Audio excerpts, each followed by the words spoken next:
Hello, everyone, and welcome to the Pride Human Rights Summit. Although y'all have been here, but thank you for being here. This year, I'm Maceo Persson. I use he, him pronouns.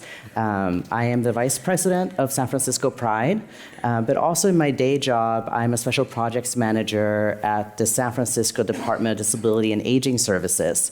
And there I manage and work with our disability community and LGBT community programs that we have in San Francisco. And I'm excited to be a part of this panel.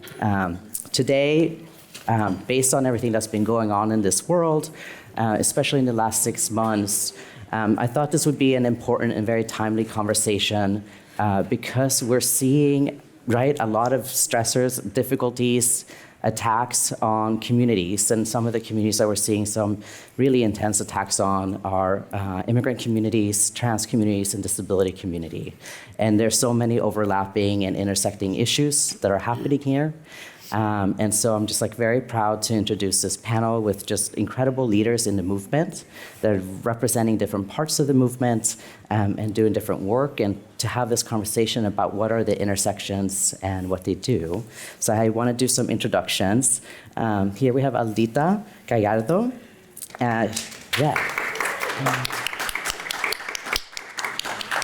She, her, ella. She's is a philanthropic consultant, resource mobilizer, and inaugural director of the Action for Transformation Fund, a rapid response fund resourcing trans-led organizing, healing, and power-building efforts in the United States.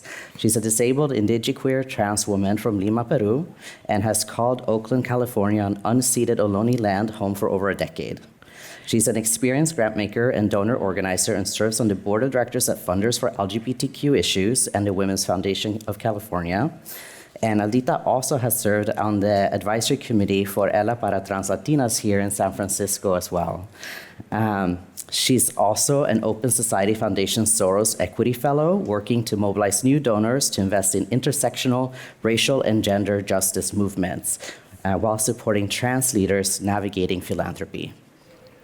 Then right here, next to me, I have Claudia Center. Yeah. She's the legal director at Disability Rights Education and Defense Fund.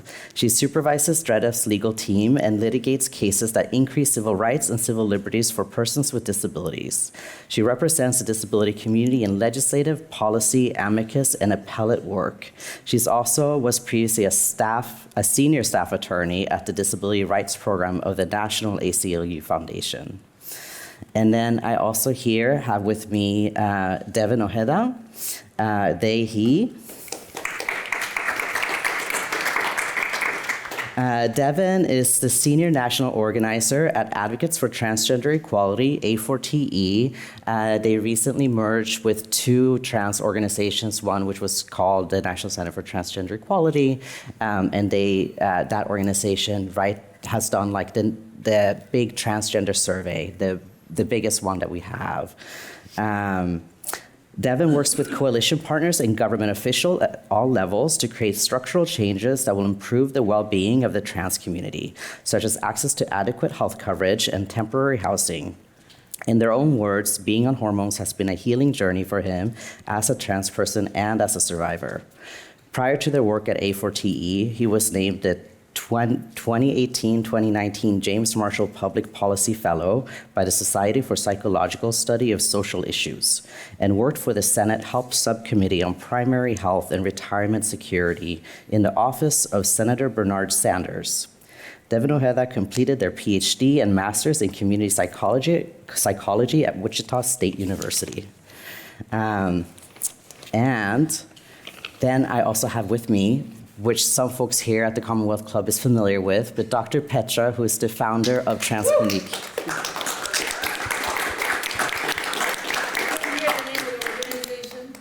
Transclinique. Transclinique? Yes, ma'am. Yes.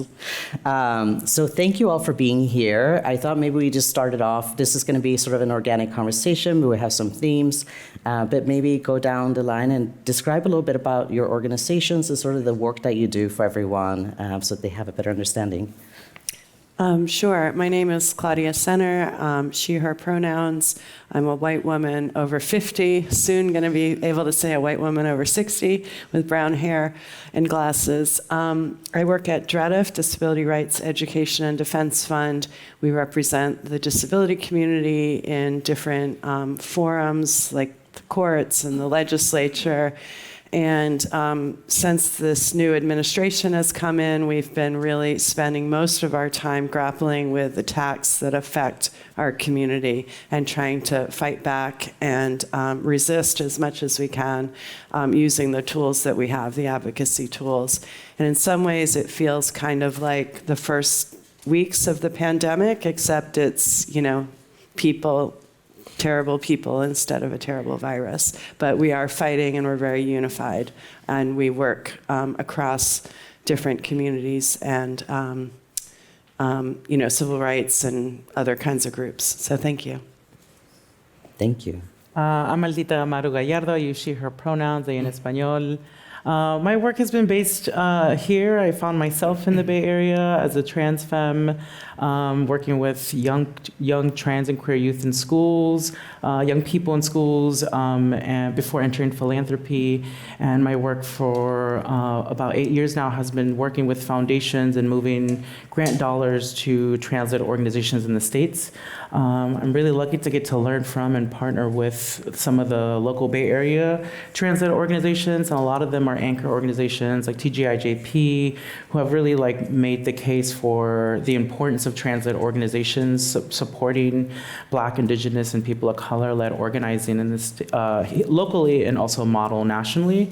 The fund that I launched at the end of last year is the Action for Transformation Fund. It's a partnership with the Transgender Law Center and Emergent Fund to mobilize rapid response grants to transit organizing, healing, and power building work, knowing that our folks are the ones taking care of themselves, building networks of care, building leadership opportunities, and as always, offering basic needs that are unmet by the systems that are in place and that push out our people or don't even find us legible.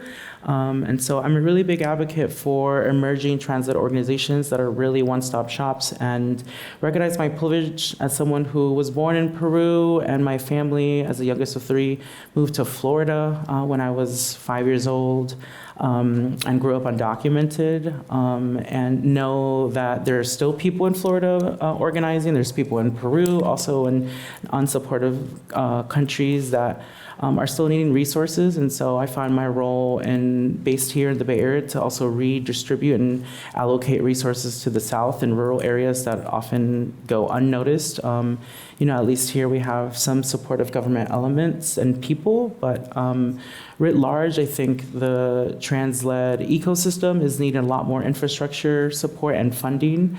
And I can talk a little bit more about some of the stats later through my work at Funders for LGBTQ Issues that is that puts out research reports annually, and also is trying to move dollars from foundations at a larger scale. And so, yeah, I'm really proud to be able to do this work and to do this in partnership with so many of you all. So looking forward to being in conversation. Thank you. My turn? Yep. Hi, y'all. Devon, Senior National Organizer, and I just want to say I'm excited to share the stage with a fellow Peruvian. I was also born in Lima, Peru, and actually migrated in Florida. I also have a lot of privilege. I want to acknowledge I'm naturalized. I wasn't undocumented, so I recognize that dynamic too. Currently, what I do at Advocates for Trans Equality, my brother's on the first row, Alex, Dehi as well, another senior national organizer as well. We work together with Sebastian Smith, which is our director of organizing, pronouns he, him, and he's based in Atlanta. Alex is based in Salt Lake City, and I'm based in Baltimore. And we work with state partners, mostly focusing on trans-centered organizations across the country. When there's an anti-trans bill that is in danger of passing, we help create action alerts and send our members to advocate. We also do that on the federal level. We just had a big win today. They removed Medicaid provisions of the budget bill, the reconciliation bill that was coming out. They removed the language that will ban gender-affirming care under Medicaid. And we were able to do that because we mobilized over 17,000 people to email their senators and say, hey, we're not about that. It's still a big fight. 14 million people are in danger of losing their health care coverage, but we like to have those small wins. We also do a lot of campaign work around federal administrative rules that are being proposed. One of them recently that came out was the passport one. There was 3 comment periods for the passport to remove the X marker, to remove the self-attestation of passports, and we were able to mobilize over 60,000 comments into those comment portals, and we were part of the larger movement. And I think we've hit a record of the amount of comments that were submitted for those rules. And people have different opinions about this level of advocacy, but we do wholeheartedly believe that solidarity and power comes from people. And so that's what we do every day, is create action alerts, connect with state partners, hear rumors about something happening somewhere, and making sure people have that information. And I think what makes us powerful as a team of 3 is the way we develop relationships and making sure that people know it and people know the right people, so that we can continue to make sure our community has access to care, that our community still has access to housing, no matter what. And so I'm really happy to be here, and thank you so much for inviting me. Thank you. Okay. Well, thank you for that. That's very exciting, the work that you're doing.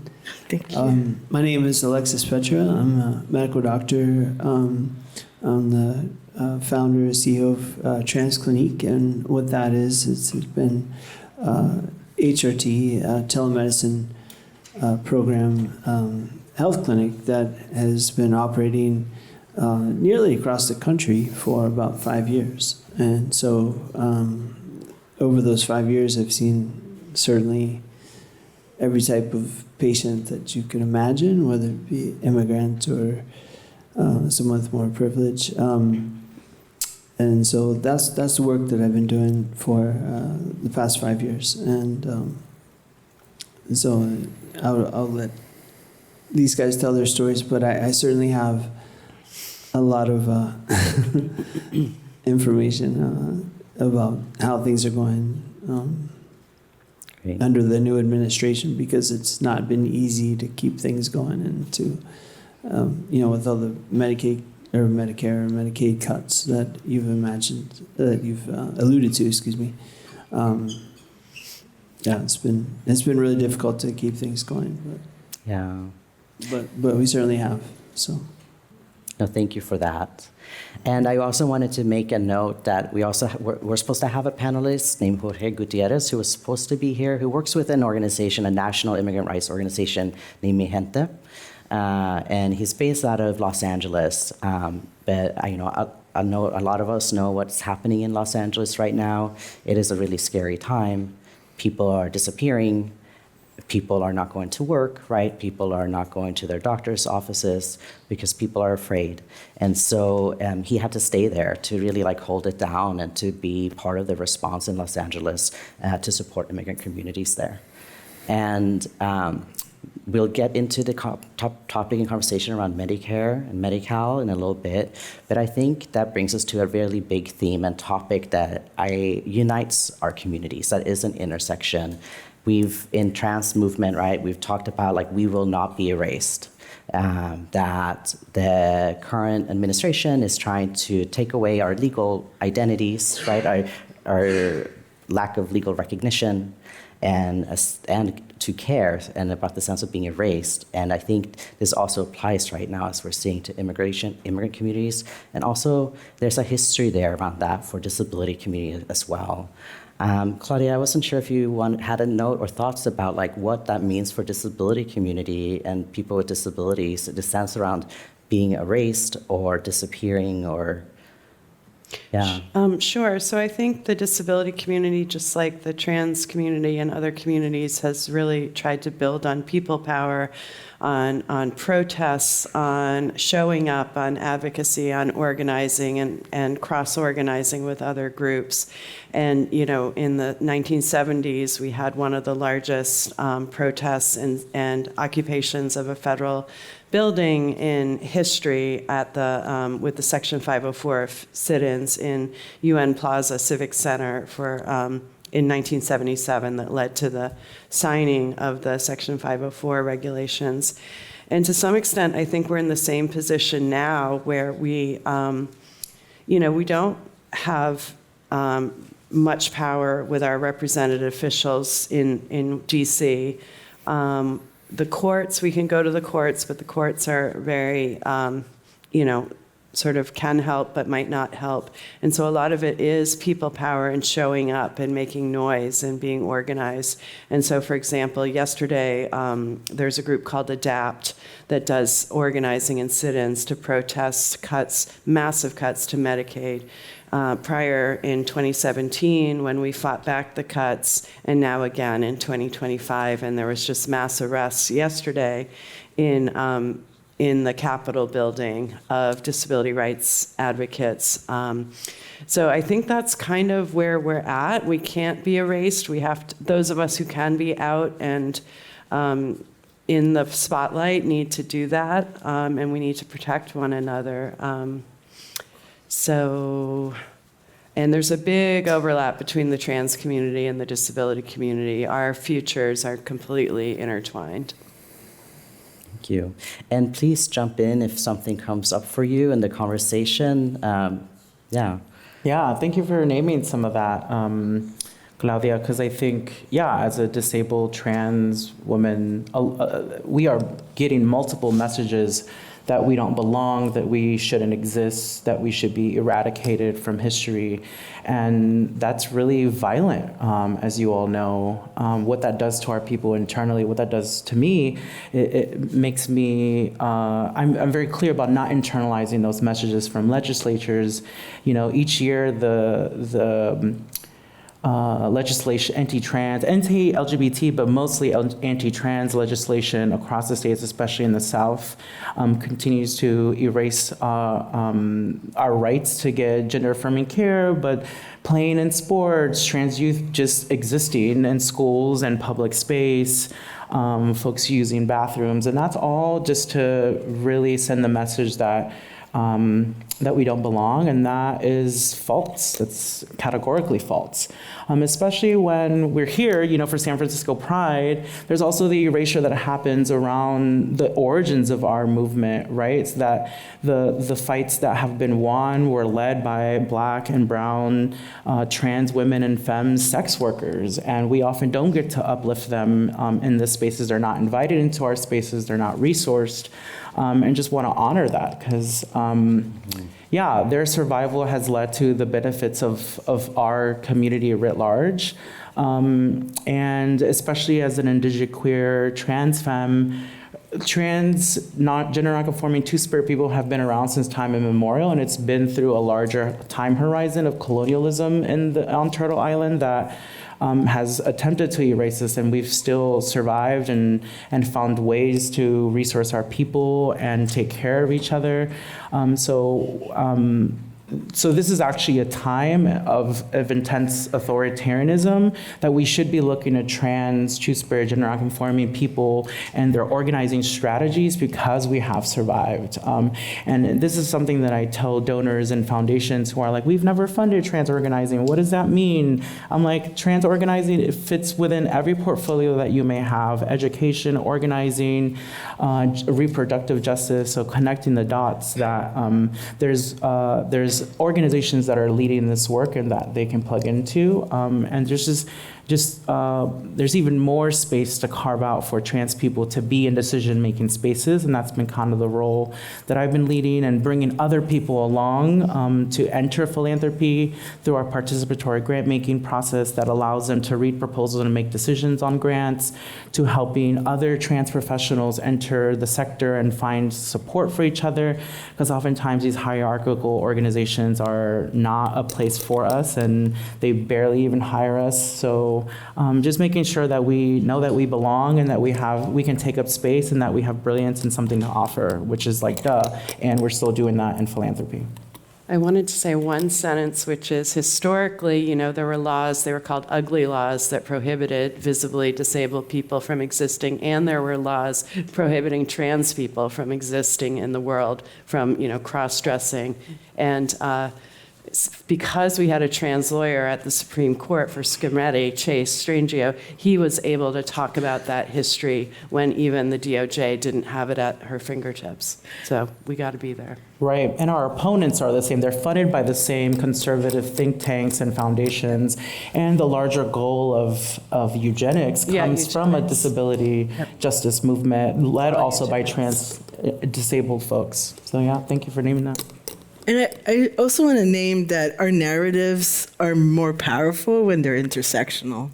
And, Claudia, you reminded me of, if anybody wants to know more about the history, Crip Camp is a great documentary on Netflix. I watched it recently, and it inspired me. And even when you look at RFK put out a report a couple months ago, about the dangers of transition care, gender affirming care. And people didn't really buy it as much as they did with the CAS review in the UK, because they were also attacking people with disabilities, and because they were attacking people who are on the spectrum, because he's going after people across the board. And so when you see that in full display, it shows what kind of a crock he is, and we do that by being more powerful with our narratives and being more powerful in solidarity with each other. So as people are getting arrested yesterday, I was witnessing people getting arrested last Friday with the gender liberation movement, and fighting in response to Scametti. And I want to see more cross movement happening, because that is what's going to beat those shitty narratives that they're pushing against us and pushing against our identities. Right, and just to expound on the intersection between disabled and trans it's huge, and it's, I don't know what the percentage is, but it's a great number of percentage of people, trans people, have some sort of disability, whether they're on the spectrum or whatnot, and not to toot my own horn, but the telemedicine is kind of an ideal way to get care to them, because they don't have to leave their house, and they can just do it through Zoom in their bedroom in their own privacy and safety. And that's one of the things we've always been proud of and expounded on and kind of touted in terms of Transclinique. Thank you. In terms of then also talking about existing but needing care, right? We mentioned Medicare a little bit ago, and some of the things that are going on, and I think that's definitely a big, huge, important issue that intersects with all of our communities. And I think, Claudia, I know that you all are, DREDF is doing some work around Medicare, and I don't know if you can talk about sort of what's at stake for disability community and what are the threats or what's happening there. Sure. So Medicaid is critical for all of our communities, for disabled people, for trans people, for immigrants, for every community we can talk about. And the Congress is proposing $1 trillion in cuts that will lead to massive loss of insurance coverage. Medicaid coverage will lead to more deaths that are preventable. And so that's why there's been so many action alerts and fights to try and push our elected officials not to pass these massive cuts, to slow it down, to do the protests, to do the phone calls. And so that care is critical to everybody, but for example, for disabled people, 70% of disability supports for people who need, say, in-home care, like personal attendant or assistance around like wheelchairs or medical devices or support getting to work, that is almost all Medicaid. Like we can't, our whole disability system of supports is founded on Medicaid. That may be a good decision or a bad decision for our society, but that's where that money comes from. So these massive cuts are going to hurt everybody, including, every community represented here in this room. Thank you. And going into like our state, Yeah. right? Just to mention, I mean, you may have all read that the governor proposed some to balance the budget on the back of our most vulnerable immigrant residents to freeze enrollment for immigrants, a subset of immigrants to join Medicaid, Medi-Cal in California, and to charge that group premiums. And the legislators did fight back, not enough, and so they are going to freeze enrollment for immigrants who are considered undocumented, and that will include a lot of disabled, undocumented immigrants who are not able to go through all the bureaucratic hurdles to keep yourself enrolled in Medicaid. Those folks will lose their coverage, and there's a big overlap with disability for being able to navigate those hoops. They're also going to start charging immigrants considered undocumented $100 a month. Well, now it's 30. The governor wanted 100, which was a lot of money, and now it's 30, but still, no one else is paying that. So that's where we're at with the budget deal. So we're really taking a big step backwards.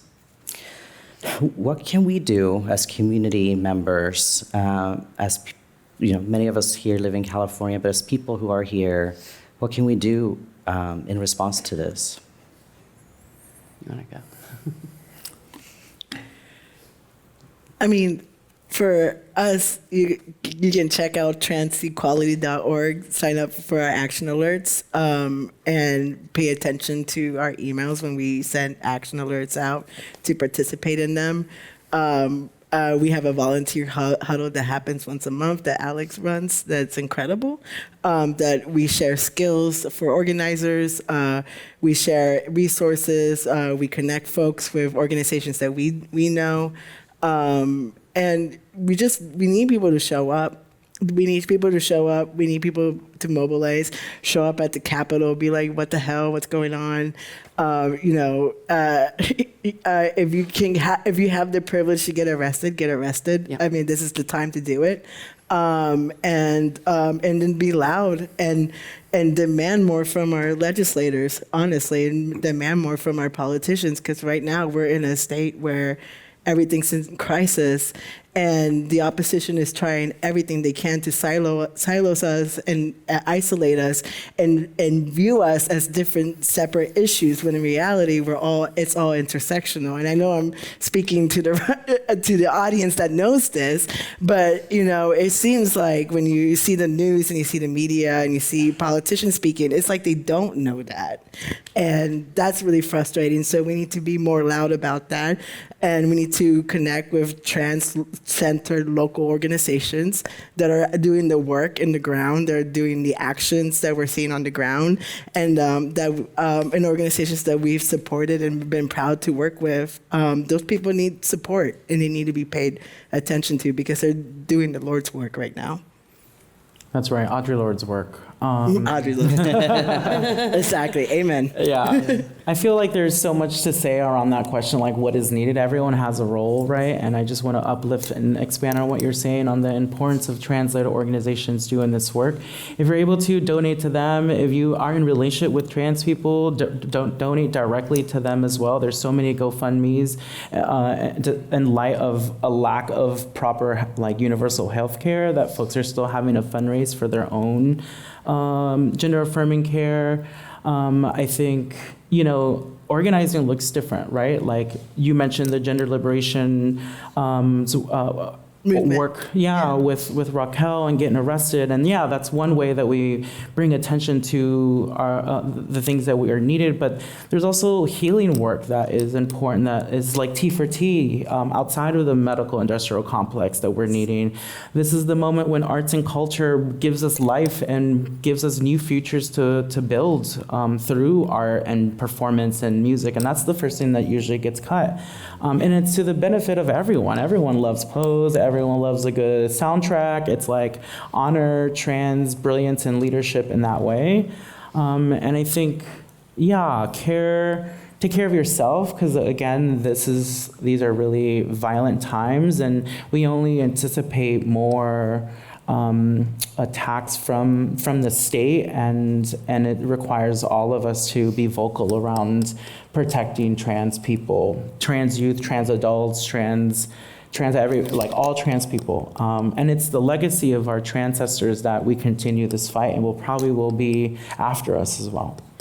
Yeah, I agree wholeheartedly, and I think too, like, community care begins with you, and to live out of spite at this point, right? Like, my husband is trans. We love each other every day, and we know that is an act of resistance against what's going on. And I tell people, it doesn't matter what they say about you. They can call me a woman all they want. I know I'm living as a man. I love as a man, and they're not going to take that away from me. I'll find a way, even if they ban it, and I want more people to have that mindset of living and engaging in joy out of spite at this point, because the only way we can win is actually surviving all of this. And that's hard, but it goes to your point of connection and collective action and collective art and really being in community with people. Yeah, I was going to say, you're right. That's, our existence is proof positive that, that we exist and we are here and we're not going anywhere. And that's huge. But, Trump 2.0 is nasty compared to Trump 1.0. I mean, I have privilege compared to some other folks, there's no doubt. But I've been harassed, recently, and just walking around Dolores Park of all places. It's difficult for all of us, and we just have to have a thick skin and put up, and just protect each other, really. And as far as the cuts that are coming, which I suspect they will be, maybe not in California, but across the country that I'm seeing, it's virtually impossible for someone on insurance to get surgery in Indiana or Florida, and, things like that.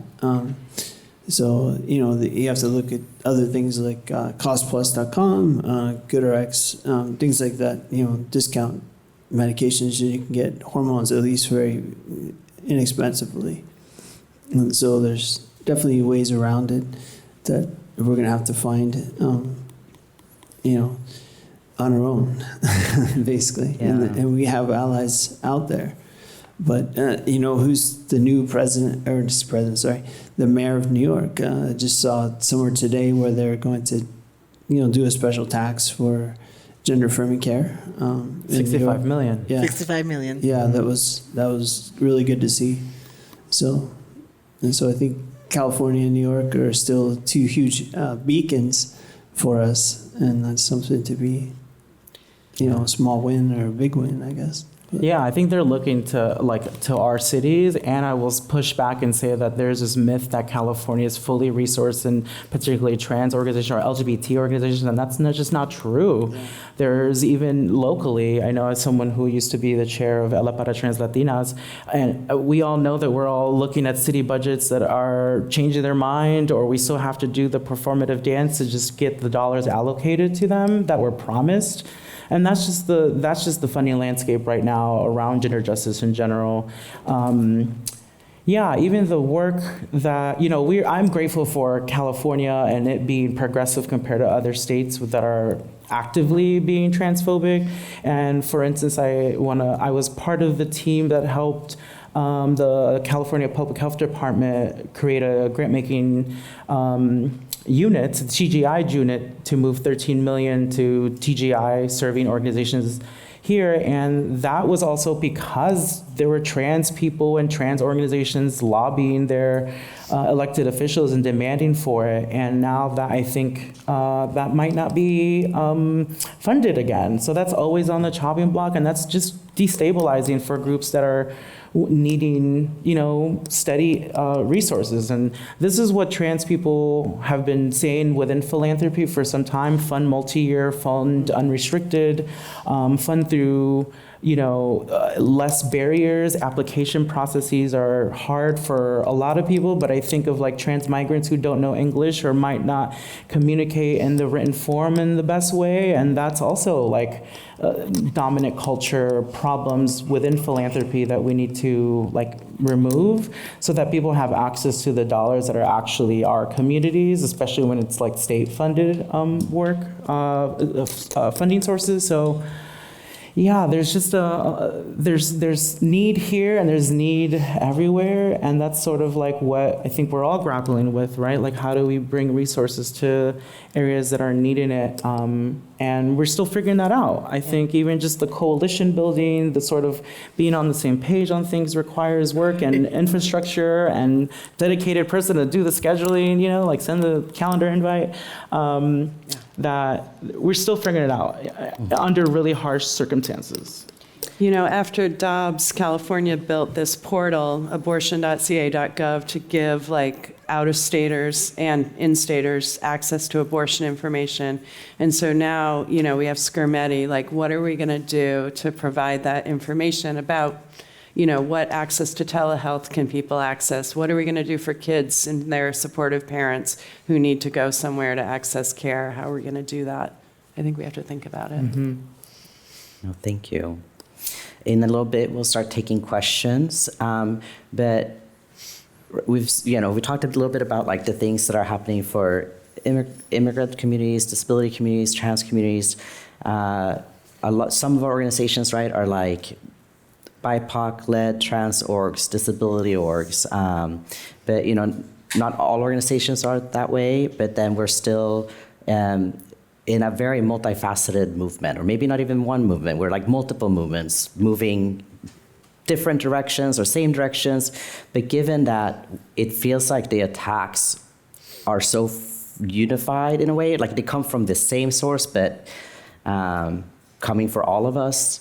And knowing that, and knowing sort of the source of it, what are the ways that you think that we as in sometimes separate movements, sometimes maybe not, but how do we support each other moving forward and caring for each other as people who might be either centralized in disability justice, or centralized in trans justice, or centralized in immigrant rights or immigrant justice? How do we work across and support each other as we continue? That's hard to do. But I would tell you, one of the things I try to do as someone who is trans, an immigrant, a survivor of many different forms of violence, and a lot of mental health issues because of all of this, I would tell you, I always tell the people I work with that I am not going to splice my identities up, and you're not going to force me to do so. And so if we're gonna stand up for trans people, we're gonna stand up for all trans people, and that is including people who are undocumented, that is including people that are incarcerated. And I think that is why we lost the election, quite frankly, because if we were actually unapologetic, like we're seeing with Mme. Dani right now, and saying, you know what, everyone deserves access to healthcare. It doesn't matter if you're incarcerated or not. And if there was just a pivot to universal healthcare, I think we would be at least in a little bit better state. And the direction that we're going to makes me feel like I have to splice my identities, and I just don't want to do that anymore. And so now I tell people, this member of Congress didn't vote for a bill that was going to get passed out of the committee anyways because he's busy in LA making sure his people are okay. And so I tell our policy folks that, so they can understand that the issue isn't just white trans people, right? The issue is far bigger than that. And so I put people on pause. I mean, I have to, because that's the only way we're going to survive.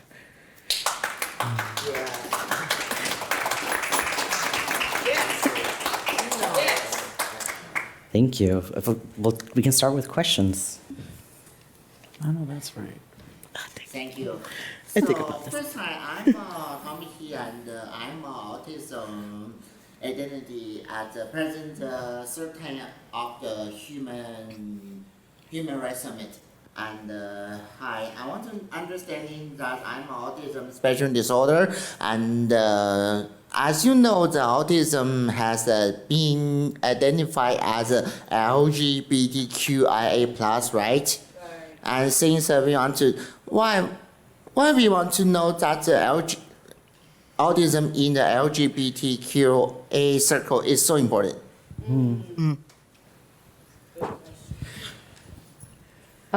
So I didn't hear exactly the last part, but Hard to The hear. LGBTQIA Yeah. autism, yes, belong as this circle. You said that the autism is A whole circle. I got you. Oh, okay. LGBTQ, Yeah. people on the spectrum, same circle. Within Yeah. the Venn diagram. there's Within the also a Venn lot- yes. diagram. I Yeah, got you. yeah. Yeah. Yeah, I think that is true. There's a huge overlap between people with disabilities and trans people, particularly autism and people, autistic people and neurodiverse people. I would say that we have to stick together and fight the discrimination, because the discrimination against trans kids, like in the Scrimetti case, was not just transphobic and anti-trans hate, it was also ableism. So their expert witnesses were saying this young person can't know their gender identity because they're autistic. Yeah, That's what they said. because they're autistic, they don't know what they don't know themselves. So they don't have capacity to say their gender identity. So we're all, it's all one intertwined kind of situation. And I will argue that that circle of people are the ones who fully understand bodily autonomy. Yes, yeah. Thank you. Any other questions? I see one over there, or two over there.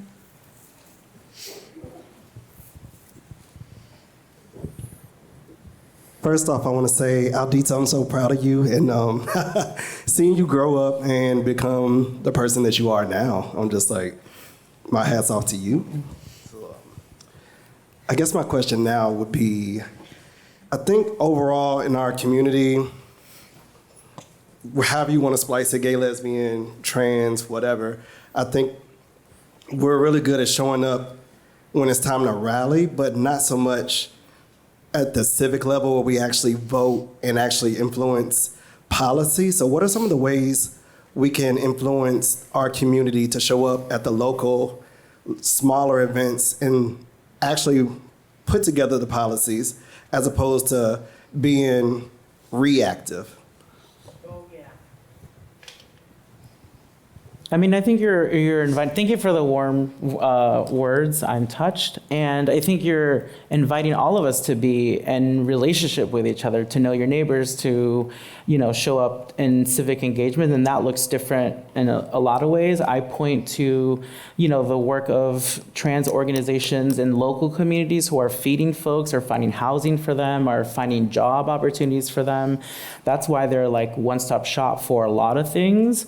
And I also know that what you're calling for is, LGBT people in decision-making spaces and policy spaces. So I look to the work of the Women's Foundation of California, who has the Solis Policy Institute that's training activists and nonprofit leaders to learn how to write legislation and work with assembly people to bring about, the changes that they want to see. I think, I supported my young people to advocate for gender affirming care for incarcerated people. And these are trans youth in schools doing GSA clubs, but they're like, we know that the people on the inside also need our advocacy. And so, there's leadership pipelines that we should be investing in and resourcing. And, particularly, the SPI Institute is pretty prestigious. And I know several trans organizations that are creating their own leadership pipelines. I know like Miss Janetta at TGIJP is working with folks in the South to do an entire leadership cohort, because oftentimes we can't even access traditional education education or certification programs. So we're creating our own employment and credentialing programs, and that's happening across the Bay Area and elsewhere, that trans people are creating their own, opportunities. So thanks for that question. I also think we should change this political party that's supposed to be our allies. And I think one of the ways A4TE has been doing that is having our own trans candidate program that is run by Josie Caballero, and she's incredible. I trust her with my life. If you want to know anything about running a campaign, she is your girl. We want more trans people in office. We want more trans people walking in Congress, not just here in other states, but also in the federal level as well.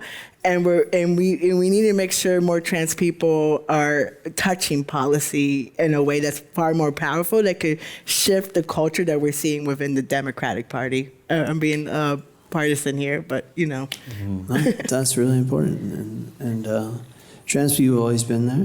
Like we were at Stonewall and Commons Cafeteria, all this stuff was mostly trans people that led it and that led that fight. And LGBT people, not the T, have always kind of put us on their back a little bit, and we need to learn from them a little bit how to operate through those types of channels, I believe. Yeah, and if you're thinking about running, connect afterwards. I'll give you my card. Happy to connect you with Josie. Please run for office. I had hold on, I'm bad at talking. Okay, so I feel like a lot of times, as like a queer youth, I see a lot of like division within queer spaces of like kind of infighting about the semantics of different identities. And I feel like that's really damaging, and I want to hear like how you think that weakens us as a community and how we can move away from those like infighting and like over policing each other when we really should be working together more. Yeah, I mean, that's a great question, and that's kind of what I was just trying to talk about. We need to stick together, whether it be people with disability, intersectionality, lesbian, gays, trans. We're all in the same boat, so we all need to stick together, and we can't fight too much between ourselves, because if we do, we're just shooting ourselves in the foot. So exactly how we do that, I'm not sure, but I know what you're saying. I also think we need to really see what accountability actually is. To me, accountability, and I say this to Alex all the time, I'm seeing him on the stage, so I'm reminded. Accountability is an act of love, right? You are being vulnerable because you want to maintain a relationship with somebody. And in order to do that and to feel comfortable with that person, you have to tell them what is causing harm to you, right? And a lot of people take that as an attack, when I think it's really important when we're in tensions like that to step away a little bit and learn to have more generative conflicts, and one that maintains and protects your relationship with that person. And I think that's something that needs to happen more in the queer community, and maybe offline, go outside, touch some grass, because there's a world beyond that. I mean, here we are, a panel full of people who are doing incredible work. You're not seeing that on Blue Sky. You're not seeing that on Tumblr. We're actually in our communities doing this work, and yeah, go outside and touch some grass. I think it's part of it. Thank you so much. There's one more. I don't know if you want. Go ahead. Hi. First of all, thank you, everybody. Everybody. I write to this country from Japan. I was so miserable because I couldn't be who I needed to be. I was forced arranged marriage to a gentleman twice my age. We were arranged when I was 13. I didn't know anything about it. After arriving here, I met so many people, fell in love with all kinds of people. I lost 170 pounds since, and I'm very happy today. So thank you very much, everybody. I'm a media person. I'm from the largest animation studio in Japan, where Miyazaki and I used to live in bunk beds where we paid $2.17 a fucking hour. That's fucking cool. Yeah. So media, as you know, we start with manga, and those are for adults, because they're bored of hell going, on the train an hour and a half going home, and so they read manga to get to work or come back to home. And then it goes into animation. So animation is not really targeted for a certain age group. And it's very powerful. So you have Hollywood, you have all kinds of animation. Now everything is digital, so it's at the tip of our finger. I would like to see more of our queer community as producers and directors, going into people that invest in the film industry that previously didn't. They might have been a sponsor for HRC, but never thought about being a sponsor or a producer with the film industry or the media industry. So I wanted to see more of that. And I see trans people projected in the wrong way in the media, as if like trans men don't exist. Mm-hmm. Or trans women are supposed to look a particular way, or like two-spirit people that have both is not supposed to exist. Hello, we've been here for thousands of years. I'm with the two-spirit powwow. So I think instead of going political, fighting, lobbying, protesting, some of the things that we could do every day is to use the very popular culture media. Yeah.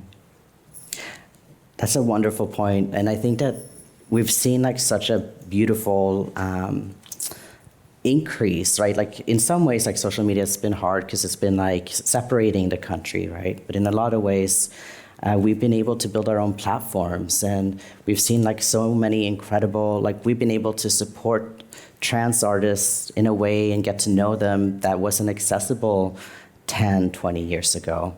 And that's been beautiful and amazing, and I agree, like there's things that we can do every day in our everyday lives. I wanted to do like a little a shout out, because also like we mentioned arts and culture and the importance of like supporting the human spirit, right? Like our theme this year is queer joy is resistance. And part of what Pride is, to me, Pride is sacred.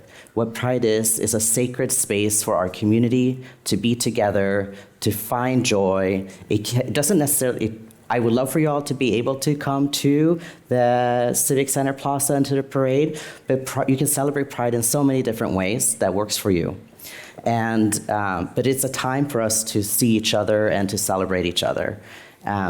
One plug I wanted to do is that next month is going to be the grand opening of the brick and mortar space for the Disability Cultural Center. And that's also super exciting. Thank you. I'm also saying I love the autism, the disability. I prefer disability. Yeah, no. Yeah. So please, like, be on the lookout for that. The Disability Cultural Center is like disabilityculturalcenter.org, exists virtually. They've been doing virtual programs, but be on the lookout. Go check out the space. It's going to be right across from City Hall. So, an easy travel over the street to do budget advocacy or any kind of advocacy that you might need to do, which is great. The other thing I wanted to uplift before we close, we're about a time, and then I want to ask everyone just like a quick question on the panel, but I did want to uplift that there is an urgent call right now to action. I learned just recently that one of our sisters who participated and competed yesterday, there's a historic Miss and Mr. Latino Pride that happens and has been happening for decades, a very long time. It's a beautiful, beautiful community celebration of Latino LGBT folks. But one of the contestants was just detained by ICE. And that's really hard. And so the San Francisco Rapid Response Network is working with her. She has legal support, but yeah, people got detained. And so at 6 o'clock at City Hall, there's going to be people speaking up. There's a trans healthcare rally, and people who are supporting her are going to be there as well. And it just, we try to come together to have a sense of space, of safety, and of celebration. And then we know that, like, some point we might have to stand up for each other in a way, or come together, or be in solidarity in a way that we didn't anticipate. But I wanted to uplift that, and be on the lookout. We at Pride will try to help support in any way that we can as well. And then lastly, I just wanted to ask, because we say queer, this theme is queer joyous resistance. I am just curious about, for each quick, what joy are you finding through Pride right now? What about it gives you joy in this moment? I love the solidarity, and I'm in Queer Chorus San Francisco, and I love singing with my friends there. That's sweet. I just love all the sweet moments of connection with Chosen Fam, and then looking forward to Trans March, where I feel like the first time I went, I felt fully actualized and so overwhelmed by the beauty of so many trans people taking over Dolores Park. Such a good event. Yeah, so invite y'all to Friday for Trans March. There's no Kettle One ads at all. Thank you. I really appreciate that. It's being alcohol-free for 3 years. I really appreciate spaces like that. Thank you. My anniversary was 2 days ago, so I'm really proud. Thank you. Thank you. I think selfishly, I just got married May 3rd. My husband also works in the same place that we work at, and we got married by Diego Sanchez of PFLAG, he's the first openly trans congressional staff. Great guy. Was really excited to marry us, and I don't know, I just been elated, and just every time I've been feeling down, I think about that day in New York City. So, thank you. Well, congratulations for that. Two recently got engaged. So love is in the air. T4T. In August. So for me, the Pride, I've moved to San Francisco to get away from some of the hate and things like that from Pittsburgh, as I moved from, and it wasn't as friendly as terms of LGBT. So anyway. So the first few Prides I went to, I felt, this is amazing. Oh my gosh. And then I kind of got, Pride, all right, I'm going to go to Pride. But this year is it means a lot. I mean, this is I'm reattached to it. It just means, I can't wait till Sunday. It's going to be a huge, heartwarming thing for me to see. And I can't wait to be involved in it. Thank you for having me on the panel. Yeah, thank you all for being here. I'm very honored to be on a stage with you all, and I want to thank you for the incredible work that you do for our community. It's critical, it's important. You all are making us proud. So thank you for uplifting us, and for all the beautiful words that you had to share with us. Thank you as well, Maceo. Thank you, Maceo.